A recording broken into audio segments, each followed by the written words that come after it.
Ne renonce pas à tes rêves si tu veux accoucher chez toi. Après, si tu préfères accoucher en structure hospitalière, ça t'appartient. Mais tu verras que plus tu vas commencer à te former et plus tu vas te rendre compte que tout ça, c'est souvent contre-intuitif. Et je le dis toujours, on ne choisit pas son lieu de naissance au début du processus, mais seulement à la fin, une fois qu'on a toutes les connaissances pour prendre un choix éclairé. Et donc, ton chéri, pour te soutenir là-dedans, il a besoin de sortir de ses peurs. Les hommes, toujours, ont la trouille, il faut le dire. Les hommes sont souvent rassurés par la technologie et les machines. Si tu connais pas mon podcast, je t'invite à aller le voir, j'en parle d'ailleurs. Et je parle aussi de l'effet toboggan pour les hommes. C'est très intéressant d'aller le voir. Tu as tous les liens dans ma chaîne YouTube sur mon podcast. Et donc, se former à la physiologie à 360 degrés pour un homme, ça veut dire comprendre ce qui va se passer dans le corps de ma chérie.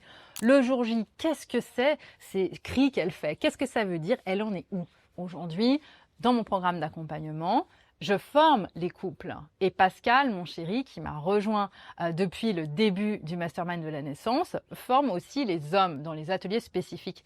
Et on se rend compte que les hommes ont besoin d'avoir des guidelines. Et c'est du coup pour ça qu'on les a faites pour les hommes, c'est-à-dire un mémo avec des repères, des signaux. Comment une femme se comporte quand elle est en début de travail et comment elle se comporte quand elle commence à être proche de la dilatation complète.